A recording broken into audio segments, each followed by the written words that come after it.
These are kids' colouring pencils. Hi, if you're new here, I'm Brandon, an artist in the UK, and I do pencil drawings just like these. Today, I'm going to be putting these to the test and trying to make some sick-ass art with them. And at the end of the video, we're going to rate them out of 5 stars. I think we all had Crayola colouring pencils growing up, right? I picked these up for £2, and for reference, my normal pencils are £3 each. And you get 12 colours in here. So if these are good, we might be onto something. I'm going to be focusing on these colours for this. If you want to see me use the blues and greens in another video, let me know. I'd be lying if I said I wasn't nervous for this. Let's just start by swatching them. This is my trusted colour sketchbook. Let's start with the colour that I'm most skeptical about. This is the black. You know what? That is not a bad black. This is red rouge. It's a little bit lighter than I thought it would be. It's straight up orange. Maybe the brown can save us. This one's supposed to be like a true orange, and this is the yellow. We're gonna be optimistic here. Are these the best swatches ever? No. Will this test my patience? Probably. But can we use kids' colouring pencils to make some sick-ass art? Let's find out. I had no idea what a roller coaster of a video this was about to be. I thought a really safe space to start would be up in the ear because it should have just been a really nice, easy black to red blend. This is where I very quickly learned that these do not perform like my normal pencils. And using these feels more like using like a crayon because they're so waxy as opposed to using like a pencil. Actually, maybe we should do that. Let me know if you want to see me use crayons to try and make a piece of art. I fear I might be setting myself up for failure with that, but it might be fun to try. I mapped out all of my shadows and then I decided to scrap kind of how I normally work and just start on the eyes. My aim was to really make these eyes look like they were glowing, so that's why I wanted to lead with the yellow. And this was my first time using the white pencil from the pack, and I will say it did such a good job at blending the colours together. And the eyes turned out to be my favourite part of this whole drawing. Like I did with the black, I then went in with the yellow to map out all of my highlights. I'm gonna need you to trust the process because this definitely starts to look worse before it looks good. I added a really light wash of red just kind of everywhere else, but let me tell you, whoever at Crayola named this colour red is crazy because this is straight up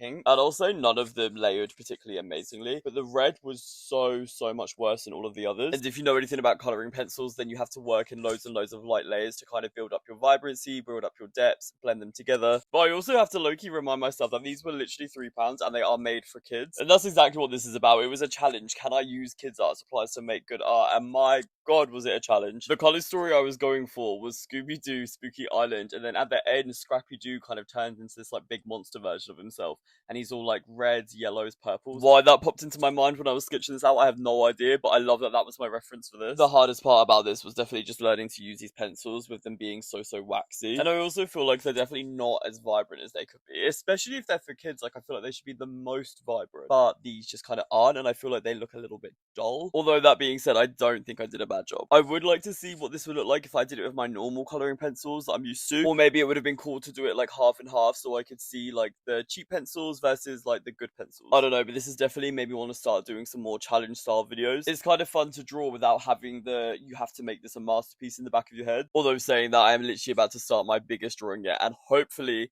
that will be an absolute masterpiece. Oh my god, these thorns around the neck. I don't know why I did them like this. I wish I just did them like silhouetted, blacked out with like a pen, or even just coloured them completely in black and left them as a silhouette, because I hate the way that these look. I have no idea what I was going for, what was going through my head, but I really didn't enjoy them. Now, I don't know if this is cheating, but I had to add some little white highlights. This is my favourite part. It really brings life back to it, and it adds like little details to the skin. But look at that eye. It looks so good with that little waterline highlight. Overall, I'm so happy with how this turned out, and that is this drawing with kids' Crayola colouring pencils all complete.